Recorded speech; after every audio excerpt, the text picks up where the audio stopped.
dua hati bercampur emosi tapi kota bisa.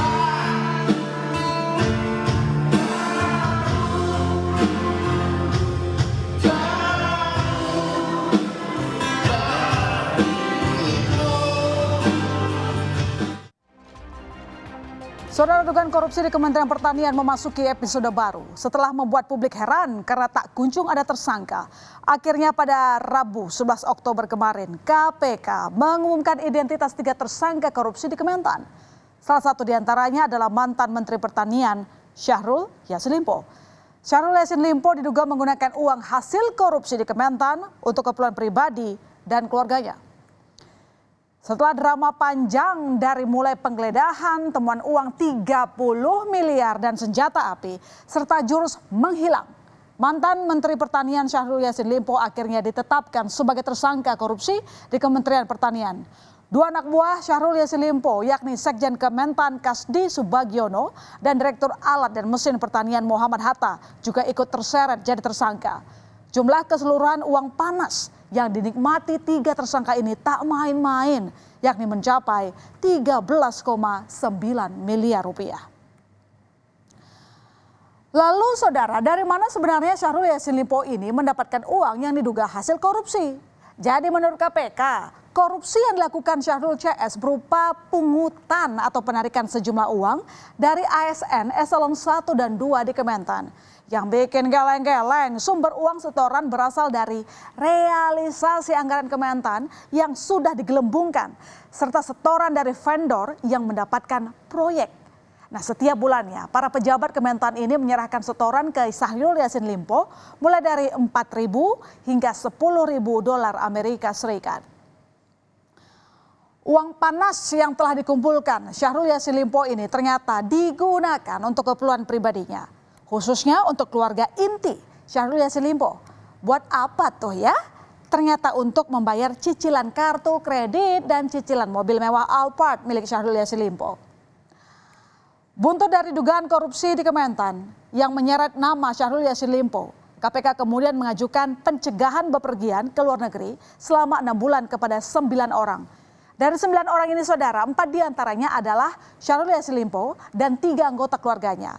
Mulai dari sang istri yakni Ayun Sri Harahap, lalu ada anak pertama dari Syahrul Yassin Limpo, Indira Cundatita yang kini menjabat Komisaris Independen PT Petrokimia Gresik sekaligus Ketua DPP Garda Wanita Malahayati Partai Nasdem, serta cucu dari Syahrul Yassin Limpo yang merupakan putri dari Indira Cunda bernama Andi Tenre Bilang Radisyah Melati. SYL menginstruksikan dengan menugaskan KS dan MH melakukan penarikan sejumlah uang dari unit eselon 1 dan eselon 2 dalam bentuk penyerahan tunai, transfer rekening bank, hingga pemberian dalam bentuk barang maupun jasa. Sumber uang yang digunakan diantaranya berasal dari realisasi anggaran Kementerian Pertanian yang sudah di markup, antara lain untuk pembayaran cicilan kartu kredit dan cicilan pembelian mobil Alphard milik SYL. Pada Rabu kemarin, saat KPK mengumumkan tersangka, Syahrul Yassin Limpo semestinya menjalani pemeriksaan di KPK. Namun mantan Menteri Pertanian ini mangkir dengan alasan membesuk sang ibunda yang tengah sakit di kampung halamannya, Makassar, Sulawesi Selatan. Di foto yang dibagikan keluarga, terlihat Syahrul Yassin Limpo mencium kening sang ibu Nurhayati Yassin Limpo yang terbaring sakit. Keberadaan Syahrul Yassin Limpo ternyata tidak lama. Keponakan Syahrul Yassin Limpo, Devo Hadafi menjelaskan, agenda Syahrul di kota Makassar memang hanya menemui ibunya, lalu kembali ke Jakarta. Dan yang mengejutkan, KPK malam ini menjemput paksa mantan Menteri Pertanian Syahrul Yassin Limpo, saudara. Syahrul Yassin Limpo tiba di gedung KPK pada pukul 19.26. Syahrul Yassin Limpo dijemput di sebuah apartemen di daerah Kebayoran Baru, Jakarta Selatan. Nah, sebenarnya Syahrul Yassin Limpo dijadwalkan menjalani pemeriksaan KPK pada Jumat esok. Namun sepertinya KPK melakukan langkah lebih dulu dengan menjemput paksa Syahrul Yassin Limpo pada malam ini. tahu bahwa yang bersangkutan tidak hadir juga di KPK hari ini, berikutnya melakukan analisis, begitu kan? Bahwa tentu ketika melakukan penangkapan terhadap tersangka ada alasan sesuai dengan hukum acara pidana, misalnya kekhawatiran melarikan diri, kemudian adanya kekhawatiran menghilangkan bukti-bukti. Sejauh ini, KPK baru menahan Sekjen Kementan, Kasdi selama 20 hari di rutan KPK. Sementara 2 tersangka lainnya termasuk Syahrul belum ditahan karena berhalangan hadir.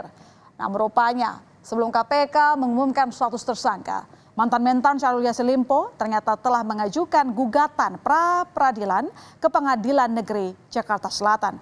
Gugatan itu masuk ke Pengadilan Negeri Jakarta Selatan pada 11 Oktober 2023. Nah, jadwal sidang perdana pra-peradilan Syahrul akan digelar pada 30 Oktober 2023.